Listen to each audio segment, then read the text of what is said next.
up and then become, but it's not like corn.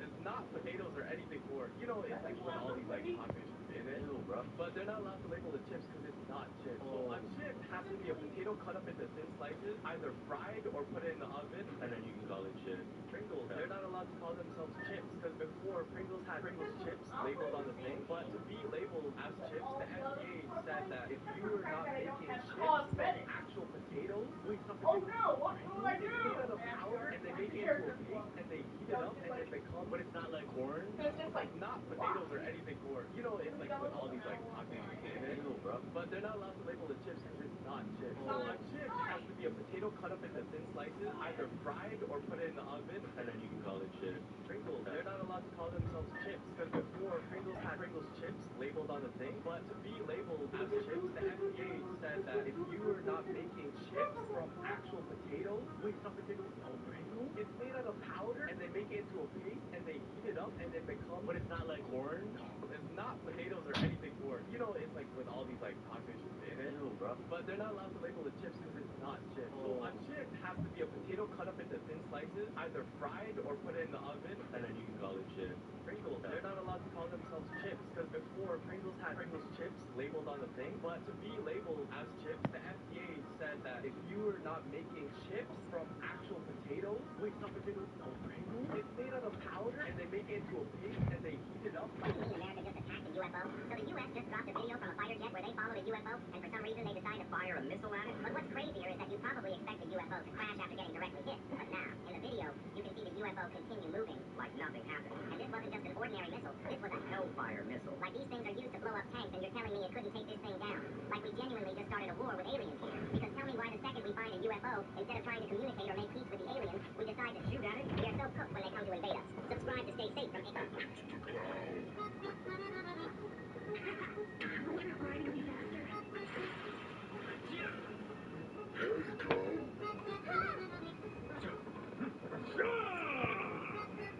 Parts her hair and reveals an eye. Everything that meets her gaze is pierced by a deadly laser. But such overwhelming power has a weakness after using it. She reverts to a child for a few minutes to regenerate. After leveling an entire city, she sits beneath a massive tree to recover. Suddenly, she senses a threatening presence. Someone has come to kill her. She prepares to strike first, but the tree before her is sliced clean in an instant. Shocked, she realizes this man could kill her easily, yet he doesn't attack. He simply sits down and waits, giving her time to regain her strength.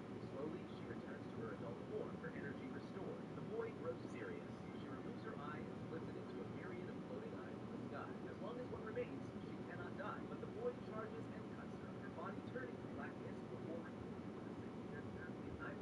Superfluid is handed to a Ferrari at the museum. You see, after realizing how much gas these cars use up, he got super upset and wanted to protest. Security quickly closed off the area to the public and called the police. And when they arrived, they put a special liquid fluid in his hand and he was arrested. If you lose your grip on this object, it's almost impossible to put back because it's not only soft, but also gets longer and longer. That's because this isn't a real ceramic.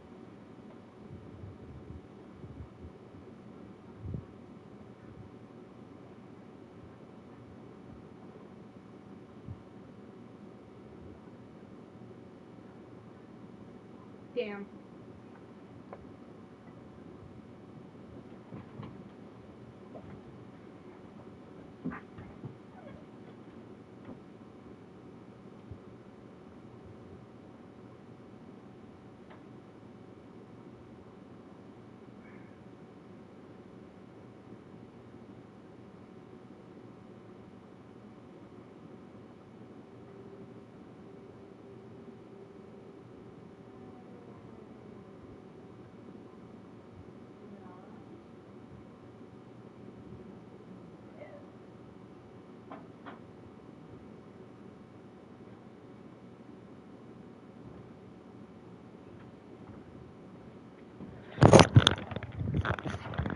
Testing, testing.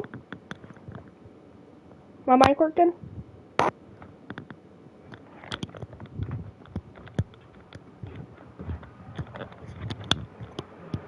Testing? I can't even hear. So.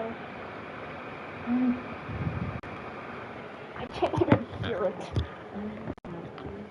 I'm sorry. That's why I'm not moving and I'm just like, here we go. Okay.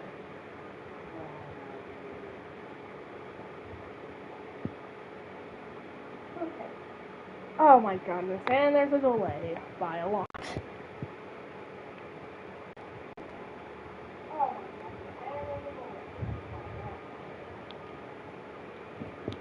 Just so you know, y'all, this is going to be tough because there is a ton of latency. I don't know why.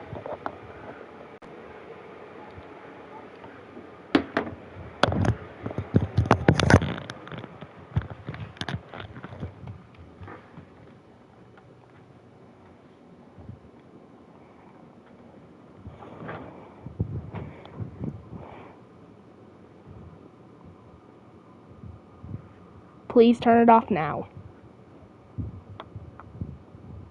Talking to my mother.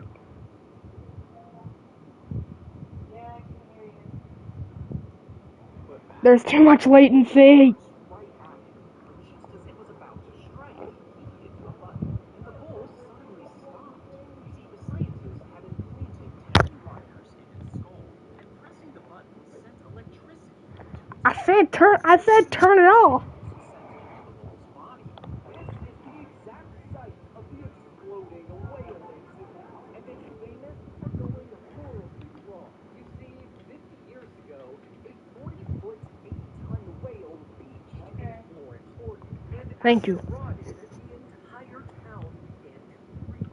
So the solution was to pack 20 cases of TNT underneath it, believing that a big enough blast would fully disintegrate the whale. But that did not happen. Instead, massive chunks of blubber rained down, heavy enough to crush cars and nearby property, coating the What's the most ridiculous excuse a student has ever given for failing? I had this one kid in class. Every test, failed. Homework? Today I'm trying to eat your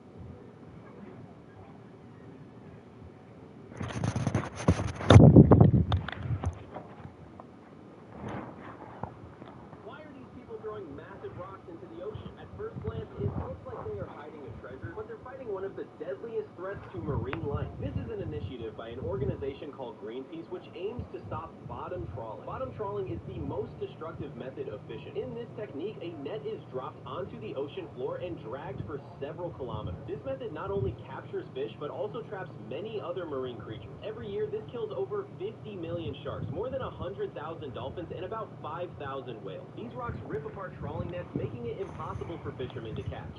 Why are these people throwing massive rocks into the You're wrong right now, right? Oh, you already have C3. We just need 3 more copies. We're gonna bless you today. You have just Christ. You've been saving since 5.0, completely F2P, and you have 84,000. Is that right? I believe it. What's your pity after? Yes. Okay, let's go. We'll get an early goal. What does Wanderer say? Likes my hat. Lady. Oh yeah, he says milady, that's what it is. Wanderer, show yourself. C4, easy. C5 right now. C5. And now we go for C. I will tell you about my Nigerian players decided to become pirates and try to steal a ship, seeing as its crew had left it for good breaking down. The only guardian left for the ship was a storm giant acting as an anchor. As long as he is standing on the ship, the boat is frozen in time, immune to damage, and unable to move. A storm giant is huge, so it cannot be moved by things like the Bushwhacker Mastery, and he has a strength of 29, so good luck trying to grapple him. I just wanted to see how my players would overcome this, and they did not disappoint. The divination wizard cast Bestow Curse, forcing the giant to face of the roll and gave him disadvantage on all future Constitution saving throws. And from there, it was game on. The Artificer used Enlarge Reduce, against which the Giant did the same, shrinking in size, which allowed the Siege Red Warlock multi-class to just walk up, use his Wrath of the Sea to throw the Giant 50 feet in the air, My God. juggle him off the boat with weaker belly class. They didn't even bother to kill the poor thing, and just sailed away with his boat. I'm so proud. Oh my God, bro. The worst weapon in D&D is the blowgun. It has terrible range, it costs 10 gold, and it only deals 1 damage on a hit.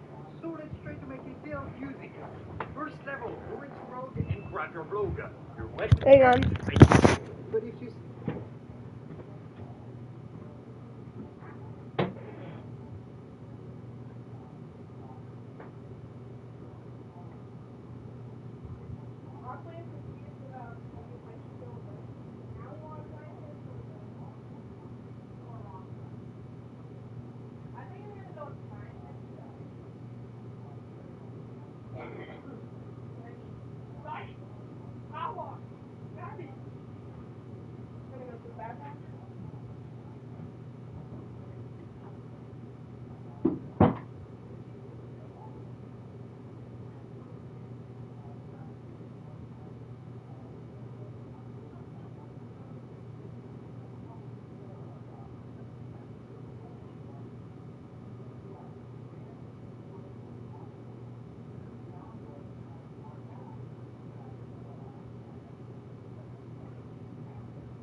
Sneak attack on top, it becomes decent. But we don't want decent, we want great.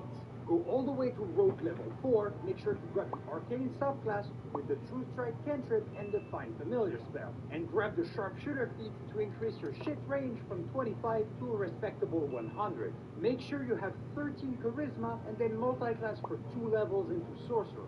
Grab the Quicken spell Meta Magic and then back into Rogue all the way. Congrats, you've just created a monster. Let me explain. On your turn, cast True Strike with Quicken spell to use it as a bonus action. True Strike requires an attack with a weapon, in this case, our blowgun. So sneak attack.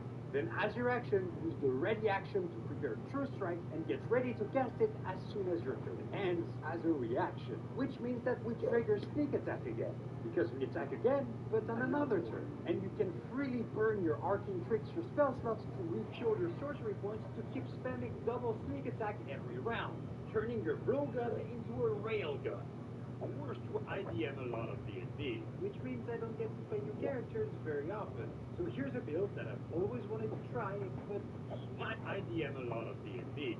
Smite got nerfed in D&D, now requiring 5 players just demolished by the enemy fight. I have a player who wanted to play a Paladin Sorcerer multi-class, which, if you don't know anything about D&D, is one of the strongest builds out there. I was resistant, but her character concept was really good. An Oath of the Watcher's Paladin with a Wild Magic Sorcerer, who protects people from eldritch horrors who had gone a little crazy from what he saw, which made his magic stable. I allowed it, and she's not with him. An Oath of the Watcher's Paladin with a Wild Magic Sorcerer, who protects people from eldritch horrors who had gone a little crazy from what he saw, which made his magic stable. I allowed it, and she's not really an optimizer, so nothing too broken, except for one fight in particular. I threw a Silvery X at them with some thralls while they were level 6. This is a high-level monster, so they were supposed to run away from it. They roll initiative. She uses her Tides of Chaos to get advantage on the roll, and casts Web to try to slow them down, immediately triggering the wild magic. She rolls a 31. I start to sweat. A 31 means that the next time she casts a spell, she doesn't roll for damage. She takes the maximum instead. And in 2024, guess what is a spell? Divine Smite. So now they don't want to run. They're going to try to kill it. Combat continues. The fiend almost destroys them, but she's alive. And her turn comes up again. She makes her attack, uses a 3rd level spell slot for Divine Smite, and uses Tides of Chaos again to get advantage. If it was And with an M where the entire fit would call that plot armor. Points of damage and just Smite is the iconic, so D&D just released a new druid subclass for playtest, and it's insane. I think WotC has D&D just released some evocative subclasses for playtest, and honestly, credit where credit is due. The themes are awesome, but how's the balance? Well, let's rank them and see. The Sorcerer King Warlock. This one turns you into a tyrant, capable of making people kneel with just a single look. Then later, you begin to farm aura, terrifying your enemies, or a D&D party is probably going to end D&D monks. So, D&D 2024, things change. I'm currently playing one in a campaign, and last session, we were ambushed by monsters. We were fighting on a mountain road, and they dropped down from above. Their objective was to turn our road into their throne, and they have a very annoying action that you can use each turn without her corruption. When her corruption reaches 5, she'll fall under their command. And right now, it's at 4, and she's being attacked by 2 of them. So it's looking pretty bad. My turn comes up, and I manage to get next to it. And with both my what is the worst online class possible?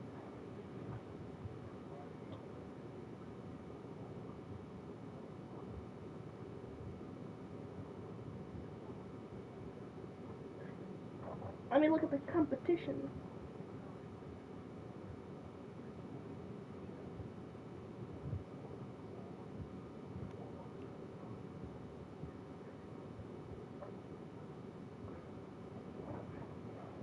That's being rarity.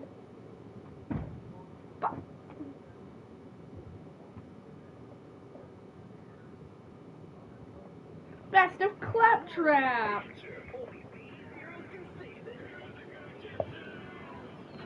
You've made it. A demonic version. A deadly creature, some Hyperion murder bot.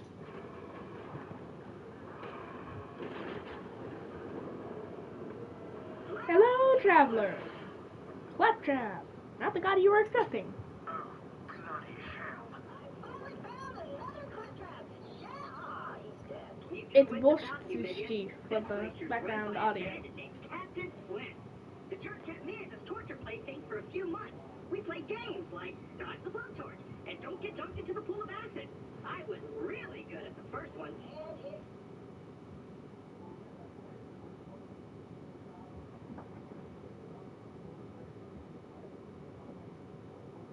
You've made it. Hang on.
Good talk, but do continue your foolhardy quest.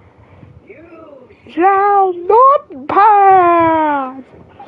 accidentally blows himself up. God damn it! These are human beings with lives and families and totally kidding. Oh my god.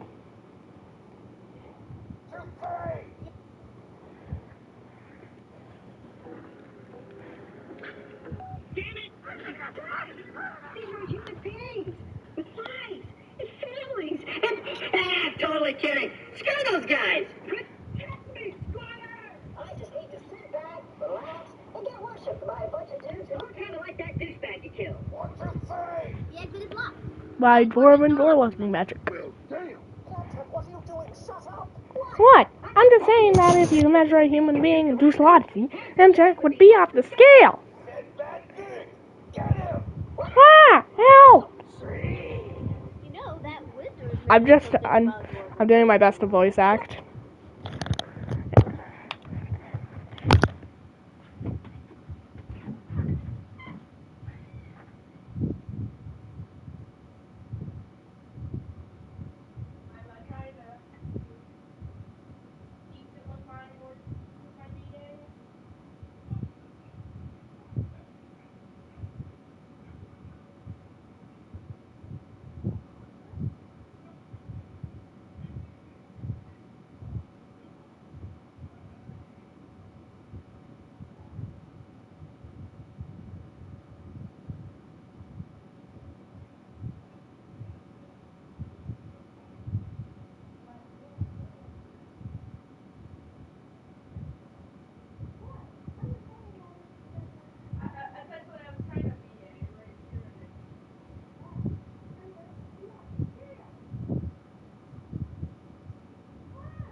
You're gonna need the secret dwarven passphrase to open the door. Go find some weird runes scattered around the mines. I bet those are the levers to make the passphrase. If you find the levers, you can probably get out of here. In fact, I found one just the other day. But you can't have this one. Go find your own. Hey! Aww. Buddy! What the hell are you doot? Idea! Minion! Get on that cannon. Just blast that gate down. But don't do it until I'm out of the way. Understand? If you get right now, that could cause serious damage to me. So that, and I'm just standing here in the shooting area. So after I move away, which I will when I'm fully convinced you understand the unscrew into you. Do you understand? I know it's kind of complicated, but just stick with me, okay? Let's say for you, shoot this gate with the cannon. I'm gonna say, shoot the gate with the cannon now.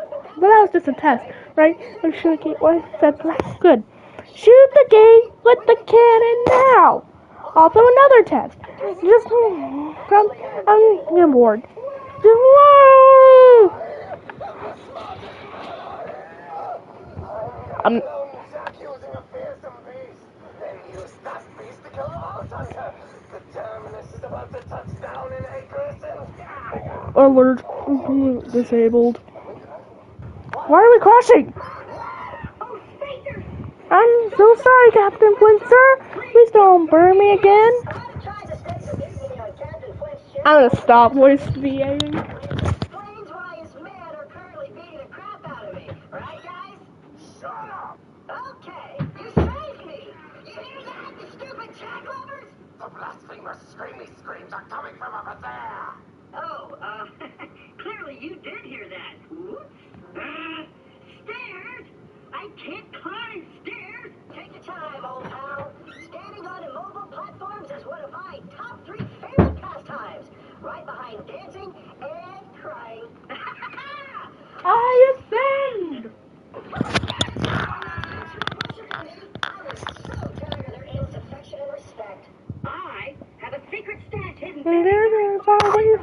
currently am. In order to find it, you will have to perform a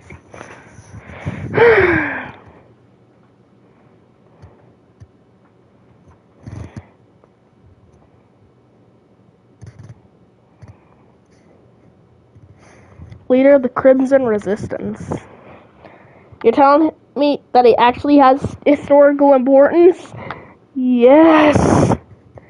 Yeah! Games don't understand how gamers live. So true. You can't sleep more than 5 hours on a dirty mattress. Gee whiz. Thank you, Bethesda, for your realism and immersion in your totally best Fallout. GTA 5 leaks suggests 8 DLCs were scrapped. Yeah, that one pissed me off. They all seemed like they would have been pretty substantial, or at least a few of them did. But hey, man, when you're making so much money with your online side of things... Controller and wouldn't be able to do it, even if he had the talent. This task only fastens other competition, and speedrunning is no exception. Hello, you absolute legends. As I've said before, cheating exists in every single competition. Once it reaches 1 minute, I will shift over to my Hatsune Miku playlist. Due warning. It's gonna be fucking loud. You'd be surprised at how often it's Only, like, no people are watching. Why? You might think that having the talent to achieve a world record would make someone less susceptible to cheating, but it often works against them. Having talent tends to make people feel entitled. They feel like they deserve the world record. And when the game they play doesn't give them the luck they need, they become increasingly frustrated. On top of this, having talent and deep knowledge of a game makes you a better cheater. You know what tools to use and how to hide your edits. You understand what does or doesn't make sense, what is or isn't possible, and what's believable. Have you ever heard of a thing called buying it on one account and then using it on another? In Super Mario 64, multiple world record holders have been caught slicing runs by using audio analysis combined with healthy knowledge of what the Nintendo 64 output. But these runs went under the radar for years because the discrepancy is so slight that to any normal viewer, it looks how is there videos on it? Just how? I do feel kind of entitled. Are fundamentally flawed. When Billy Mitchell and Todd Rogers were exposed as frauds, this was one of the most common arguments their defenders tried to make. If anything, having a better understanding of a game makes you even more likely to cheat, which is why at the top level, proof standards are so important. I myself could craft a fake speedrun that I'm sure 99.9% of you would completely miss, because I know enough about the games I've played to make it believable. But what would happen if I tried to fake a speedrun for a game I didn't play? This would make it much harder to do. It would perhaps make it impossible. If you don't play the game, you're probably going to have to steal the footage from other players. Once you've done that, you'll have to combine them in a way that makes it seem unique. But then you're leaving yourself open to continuity errors. As a speedrunner, I know generally how splices should or shouldn't be done, so I could pull off some pretty fantastic edits. But I would have no idea if what I'm stringing together makes any sense. What about if you weren't a speedrunner at all, but were still hell-bent on trying to fake a speedrun? Well, it just so happens to be an example of this very thing, and it's one of the biggest abominations of a fake speedrun I've ever seen. Now, generally, some random noob trying to look cool by editing together a fake speedrun isn't that interesting. But the monstrosity we will examine today was crafted by a YouTube channel with over 14 million subscribers. And the video in question has millions of views. The video contains every sin under the sun. Stolen speedruns, impossible gameplay, terrible, baffling editing. It's truly a work of art. And today, we will break it apart. Meet the Dyson Airwrap Kawanda 2X Multi-Styler and Dryer, Dyson's most powerful air wrap.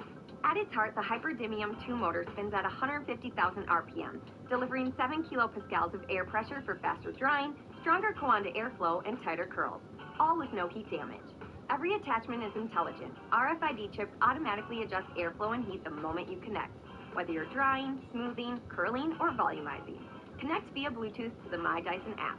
Answer a few questions about your hair to unlock ID curls, an automated sequence tailored specifically to you.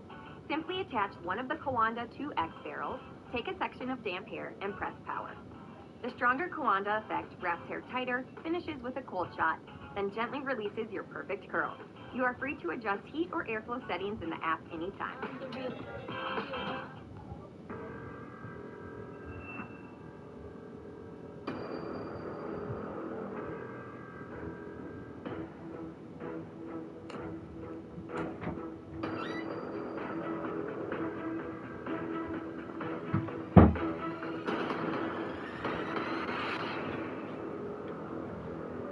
break it apart.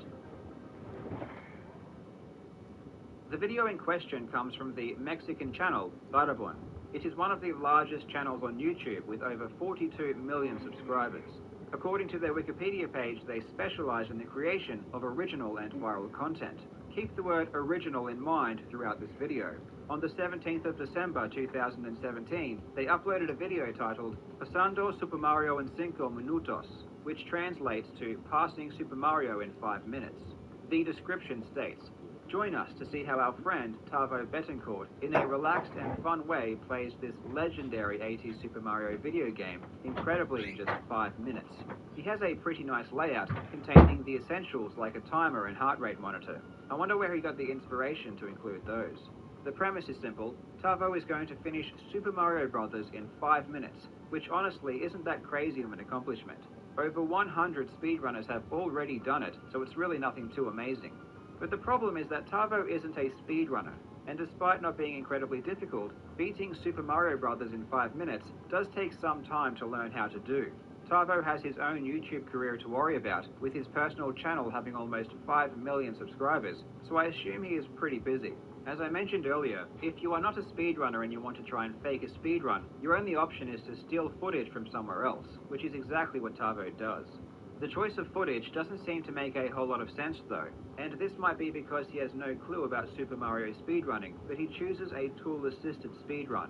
The TAS was made by KLMZ in 2008, and from the first moment of the speedrun, we find out why it was a bad choice. The TAS uses a technique known as fast acceleration, which is performed whenever Mario starts from a standstill in order to get to max speed in the quickest manner. The problem with this technique, though, is that the inputs require you to press left and right on the same frame.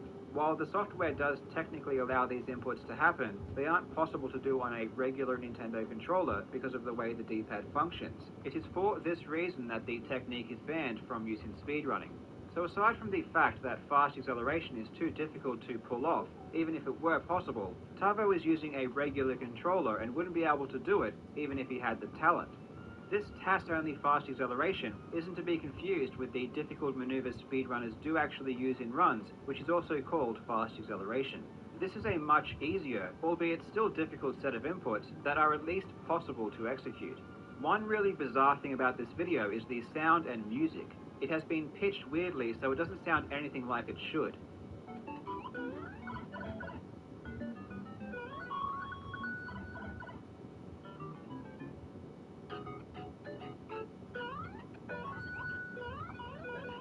There might be a couple of reasons this was done, the first being the fear of the music triggering YouTube's copyright protection. The other might be a way to make it seem different from the footage that was being stolen. Either way, it just sounds strange.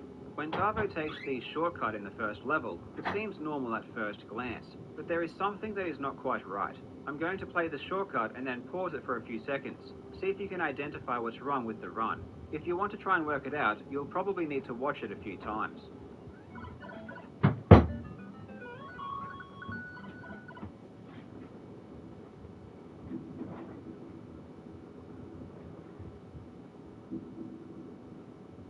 Congratulations to those who managed to figure it out. The problem here is that Tavo collects 11 coins in the room, but the coin counter goes up by 12. For some reason, he decided to use footage from a different run for the shortcut. My only guess is that he wanted to make it less obvious that the run was stolen, so he figured if he spliced different runs together, it would be less traceable.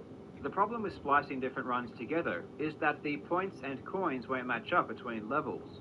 Tavo was keenly aware of this, so his solution was to crop the top display from the original TAS speedrun. Throughout the entire run, the display will be from that same TAS. The crop was really poorly done though, and this brings some pretty funny consequences as we'll see later. If you were really astute, you would also have noticed that the cropped display includes some of the texture underneath, causing the top of the graphics to appear distorted, as they aren't properly aligned. If you were really astute, you would have picked up on the fact that the display appeared a couple of frames later than it should have. The display should appear on the same frame as the level textures, but in the video it lags behind. If you were really astute, you would also have noticed that the flashing of the coin in the display does not align with the coins in the level. These are always on the same cycle, so there should be no difference in brightness between the two at any point. I have an inkling about where this footage might be from, but we'll come back to this a bit later. At the end of the level, the TAS performs the flagpole glitch, which skips the lowering of the flag. This trick is definitely doable by a human, and is even performed in the world record runs. The difference, though, is that there is a specific setup that a human must use if they want to get this trick consistently. The TAS essentially YOLOs it without any setup at all, which is not feasible in any way by someone actually playing the game. In 1-2, different footage is again stolen, and this time there are some pretty clear artifacts that help us identify exactly where it is from. At a couple of moments you can see a line appear through the graphics. Also, throughout the level you can actually hear clicks from a controller indicating that the footage has been extracted from a live video. The run was stolen from the world record holder at the time known as Darbian, one of the all-time great Super Mario players. Specifically, it's from his run of 4 minutes, 56 seconds and 878 milliseconds, set on the 5th of September 2016. The same lines can be seen in his live footage, and the audio clicks are exactly the same. I'm guessing it was this video that gave Battleborn the inspiration to make their video, given that Darbian's run has millions of views. They likely saw the opportunity to recreate it, and to try to make another viral video from it. This is probably why they included a heart rate monitor as well. Speaking of which is completely pointless. It just switches between 85 and 89 for the entire run. I mean, it's obviously fake, but they could have at least tried to make it seem realistic. At the end of 1-2 is where one of the more egregious errors caused by the terribly cropped display happens. When running on the top of the stage to get to the warp pipes, Mario is completely obscured. This is definitely not what is supposed to happen. When he enters the warp pipe, the display at the top disappears before the graphics do, which again is not normal. The display should disappear on the exact same frame as the rest of the level graphics. The reason they fade early is because the display is still going by the timing of the TAS, which does a much faster strategy for 1-2. Therefore it finishes the level early, causing the display to vanish. This ends up making the loading times between levels much faster than they otherwise should be, as that lost time has to be made up to catch up with the TAS. Going back to the shortcut in 1-1, I said I had an inkling of who the footage belonged to, and it's probably Darbian's as well. The video in the shortcut matches up with the same run that was used for 1-2, but the sound of the controller clicks are pretty bad in Darbian's run during the shortcut, and I think Battleborn thought it was a bit too much, so they tried to fix it by keeping the audio from the TAS run during that section. The audio from the coins that are collected in the room do not match up with what is happening on screen, and the audio matches perfectly with the TAS. Honestly, the shortcut in the TAS doesn't even look inhuman, so I'm not sure why they would have changed it. If anything, it just seems like they're going to as much effort as possible to try and disguise the fact that they are ripping off other people's videos. Oh, and I haven't even mentioned the fact that Tavo is making a complete mockery out of the entire thing by sipping Coke and eating pizza between levels. I'm not entirely sure what the motive behind this creative choice was, because one might think they are trying to make it obvious this entire video is a joke, but I'm not too sure about that. Given all of the effort they are going to make this footage seem original, and hide the fact that they stole it, it makes it seem as though they are playing this one straight. The original runs weren't credited, there was no mention that this was a parody or fake or anything, and as you'll see later, he really tries to sell it as real. So I can only take the coke drinking and pizza eating as him trying to be unironically cool by playing at such a top level while eating and drinking. In my opinion, it just comes off as really douchey though. It doesn't matter how you remember to contact 811 before you dig. It just matters that you remember. Avoid underground level while eating and drinking. In my opinion, it just comes off as really douchey though. Back to the run, in 4-1 he goes back to the original TAS with all of the same issues, including the TAS-only fast acceleration and the flagpole glitch with no setup. To illustrate Tavo's cluelessness, before 4-2 begins, he reaches for a slice of pizza, but doesn't even know if he has time or not. The indecisiveness results in his hand being off the controller when Mario starts moving. In 4-2 he steals footage from a different speedrunner. This time it's Cosmic, another one of the all-time greatest Super Mario players. The run that was taken was Cosmic's 456.994, set on the 30th of May 2017. Again, we can hear the audio clicks from Cosmic's controller as the video was ripped from the live stream. At a couple of moments, there are some pretty bizarre things happening in the display. A coin here, a brick there. This is because the TAS hits a coin block here, and a brick here. The TAS finishes 4-2 way quicker because it uses a much more complicated strategy in order to change Mario's position, which allows the wrong warp to be performed. You can see how far it is ahead because of how quickly the display disappears compared to the level textures. When Mario appears in the warp zone, we transition back to the original pass, and the loading time between 4-2 and the warp zone is way quicker than it should be. 8-1 through to 8-3 is just the TAS run with no other runs mixed in. The funny thing about 8-2 is that Mario is facing backwards for the entire time. In order to do this, Mario has to perform a frame-perfect jump every single time he lands. It's kind of baffling why they would go to the trouble of splicing in realistic runs for other levels, but keep in 8-2 from the TAS when it's so obviously unrealistic. It also includes a crazy wall jump right before the end. He finishes 8-3 with 244 left on the clock, something that's impossible to do without the TAS-only fast acceleration at the beginning of the level.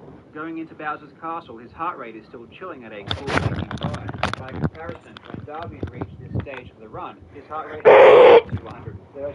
The first 3 rooms of Bowser's Castle are just Darbian's run again. All of the previous issues appear due to the cropped display. It appears and disappears at the wrong times, and you can even see the tops of flying fish appear. When it gets to the underwater...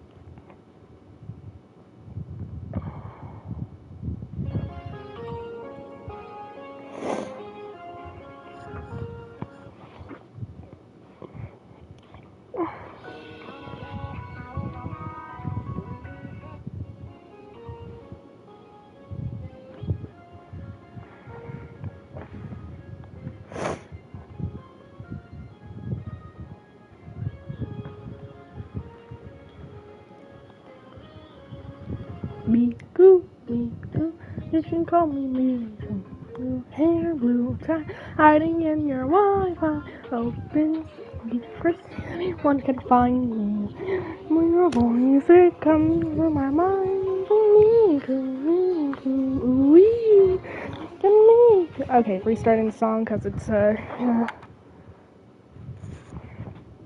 gonna be started exactly 1 minute.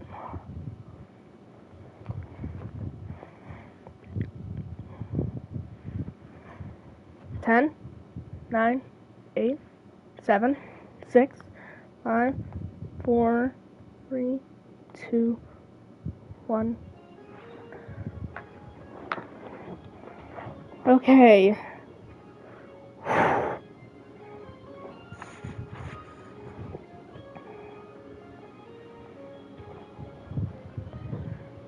Miku, Miku, you can call me Miku. Blue hair, blue tie, your Wi-Fi, open secrets, anyone can find me. Your Wi-Fi, through my mind, I'm thinking Miku, Miku, ooh, I'm thinking Miku, Miku, ooh, I'm thinking Miku, Miku, ooh, I'm thinking Miku. It's catchy, I'm sorry.